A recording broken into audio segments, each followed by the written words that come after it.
bonsoir. Sers-toi quelque chose. Assis-toi et laisse-moi te raconter l'histoire de l'impôt sur la barbe.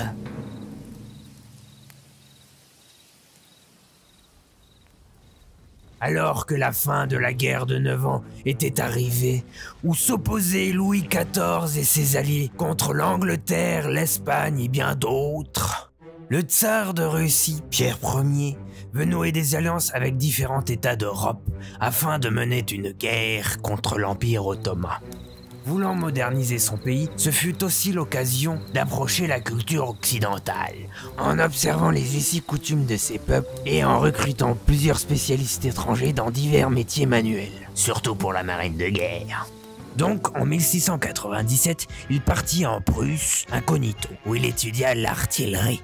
Puis alla aux Pays-Bas, où il travailla comme un simple ouvrier dans les chantiers navals pour y étudier la construction. Et ensuite en Angleterre, où il approfondissa ses connaissances théoriques. Mais pour la France, Louis XIV refusa de le recevoir.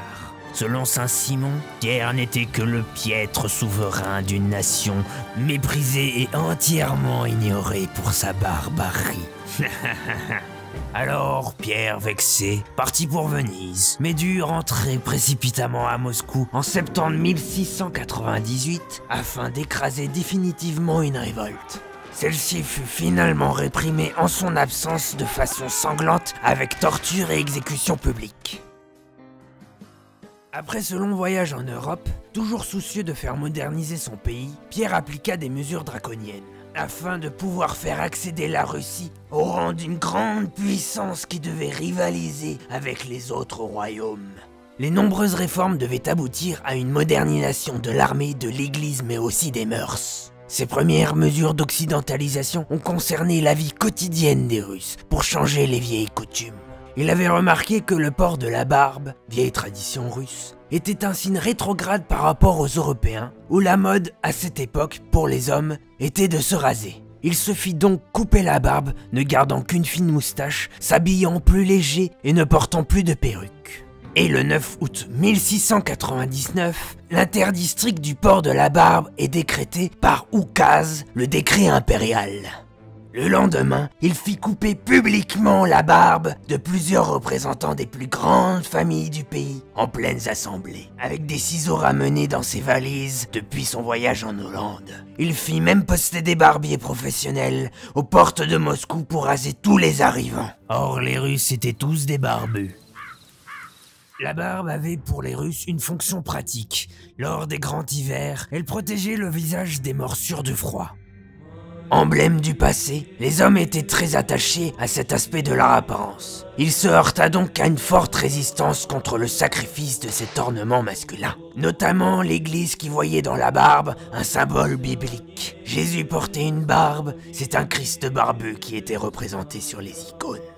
Le patriarche Joachim de Moscou blâma ceux qui obéissèrent au tsar, car ils défigurèrent la face que Dieu a donnée aux fils d'Adam. Et ils les menacèrent de la damnation éternelle, car cette abomination hérétique rend l'homme semblable aux chiens, aux chats et aux singes. Dans son ensemble, les hommes d'église pensaient que se raser la barbe n'était pas seulement une horreur et un déshonneur, mais également un péché mortel. Pierre ordonna également que les vêtements soient coupés à l'occidental et interdit le port du caftan, long vêtement traditionnel aux larges manches. Des oukases obligeaient ceux qui pouvaient se permettre la dépense de s'acheter un habit étranger, français, hongrois ou allemand. Le tsar expliquait « Avec vos manches larges, il vous arrivera toujours des malheurs. Tantôt elles trempent dans la soupe, tantôt elles fracassent les verres. » La décision du tsar n'était pas comprise, acceptée ni respectée. Le rappel continuel du décret montre qu'elle a rencontré une forte résistance. Devant l'affront que souleva sa décision, et préoccupé des difficultés financières contre lesquelles lutte son gouvernement pour financer ses grands travaux, notamment après s'être lancé dans la Grande Guerre du Nord, durant laquelle il s'oppose à l'Empire suédois. Il consentit, en 1704, à revenir partiellement sur son interdiction, moyennant payant d'une taxe pour ceux qui souhaitaient conserver une ressemblance avec le Créateur. Voyant l'attachement que ces sujets ont eu pour leur accessoire velu du visage, il voulait établir un système de contribution à large base. À l'époque, pour 2 roubles, on arrivait à acheter une vache. Donc il fit en sorte que cette taxe de la barbe soit annuelle, proportionnelle et progressive. Non en raison de la longueur de la barbe, mais selon la position sociale de ceux qui la portaient.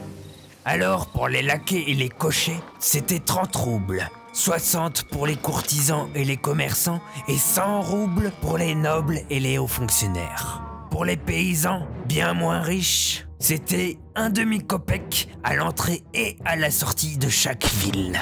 En guise de quittance, ceux-ci recevaient un jeton de bronze sur lequel l'inscription annonçait « La taxe a été perçue ». Avec une image de barbe sculptée, il y avait parfois la devise « La barbe est un fardeau inutile ». Les plus riches négociants avaient quant à eux des pièces d'or, car ils voulaient embellir leur preuve qu'ils avaient payé l'impôt, objet devenu luxe, et se distinguer ainsi des autres couches sociales. Les résistants aux barbiers étaient tenus de porter sur eux les jetons qui étaient renouvelés chaque année, et devaient les présenter à chaque réquisition. Ils étaient souvent cousus sur leurs vêtements pour prouver le paiement de la taxe. Des préposés à la surveillance, toujours munis de ciseaux, parcouraient les rues et les chemins et coupaient impitoyablement les barbes de tous les passants qui ne pouvaient pas montrer leur médaille. Cette taxe se révéla bien évidemment très impopulaire. Les opposants les plus virulents étaient toujours les membres de l'église orthodoxe. Pierre publia alors un rectificatif qui dispensait les religieux de l'oukase et donc de la taxe. Une bonne partie de la société russe se soumit petit à petit à cette contrainte. Beaucoup les nobles et les commerçants trouvant la charge trop lourde, finissant par se raser tout en la conservant religieusement pour se faire enterrer avec elle. Mais les plus récalcitrants et hostiles furent finalement les gens du bas peuple. Les gens qui ne sont rien. Pierre Ier réagit alors en éditant quelques oukases supplémentaires plus dissuasifs. Si un barbu se présentait dans un bureau, refusait systématiquement sa requête, ou l'obligeait à verser 50 roubles supplémentaires. En cas de non-solvabilité, faire régler son amende par des travaux utilitaires. Celui qui croisait un barbu, vêtu de façon non réglementaire, ne portant pas de vêtements à la mode occidentale, pouvait amener celui-ci de force aux autorités. Il percevait alors la moitié du montant de l'amende infligée aux contrevenants, tant sur sa barbe que sur sa tenue non appropriée. Il s'agit d'un des exemples les plus significatifs des réformes de Pierre pour abolir les anciennes coutumes qui lui valut le nom de Pierre le Grand. Au nom de quoi? De la modernité, du progrès, des concepts bien creux pour construire une image factice autour d'un idéal égoïste pour le profit, le pouvoir et la gloire.